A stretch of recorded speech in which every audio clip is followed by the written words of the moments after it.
ক্ষুদ্র উদ্যোক্তারা কিংবা কিছু ক্ষেত্রে বড় ব্যবসায়ী প্রতিষ্ঠান তারাও পাটের পণ্য নিয়ে আসছেন, কিন্তু বাজারে যে অন্যান্য পণ্য রয়েছে সেখান থেকে দেখা যাচ্ছে পাটের পণ্যের দাম বেশি।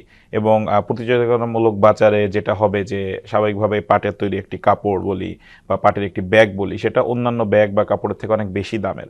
তো এই যে প্রতিযোগিতামূলক যে বাজারটা, এখানে আমরা মূল্য কমিয়ে আনতে পারি কিভাবে পাটের পণ্যগুলোর, এবং সেটা সর্বসাধারণের ব্যবহারের জন্য নিয়ে আসতে পারি? এখানে মূল সমস্যাটা কোথায় সেই জিনিসটাকে আপনাকে যেতে হবে।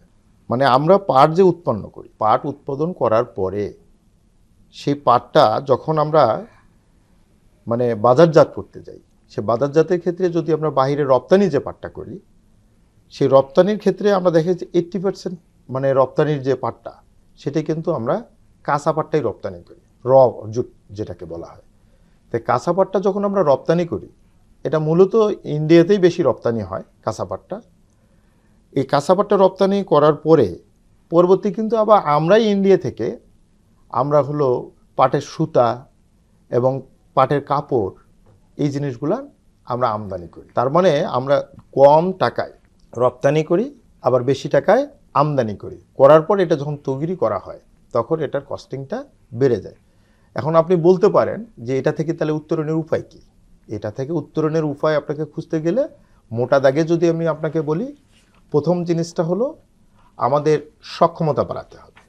আমাদের বিশেষ করে নতুন নতুন আধুনিক পাট কেন্দ্রিক শিল্প গড়ে তুলতে হবে। যদি এটা করা যায়, এবং পাশাপাশি আরেকটা বিষয় যে আমি যে ক্ষুদ্র উদ্যোক্তাদের কথা বললাম, ওদের তো পুঁজি কম।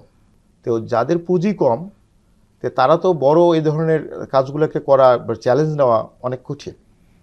তো তাদেরকেও স্বল্প সুদে ঋণ দিয়ে বা প্রয়োজনে আর্থিক সহায়তা দিয়ে সরকারের পক্ষ থেকে এই বিষয়গুলোকে করতে হবে। তাহলে যদি আমাদের দেশে আমরা সুতাটা তৈরি করতে পারি, ফেব্রিক্সটা তৈরি করতে পারি, এবং আমরা মূল বিষয়টা হলো যদি আপনাকে আমি বলি যে আমরা যে পাটটা রপ্তানি করতেছি, জুটটা রপ্তানি করার পরে আমরা যে টাকাটা পাচ্ছি, যদি আমরা এখানে বহুমুখী পণ্য আমরা তৈরি করে এই অবস্থায়ও যদি তৈরি করে আমরা পাঠাই, তাহলে 15 থেকে 20 গুণ এটাতে ভ্যালু অ্যাড হয়। তার মানে 15 থেকে 20 গুণ হওয়া মানে কিন্তু অনেক বড় একটা বিষয় দাঁড়ায়। তো এই দিকে একটু ফোকাস দেওয়া দরকার।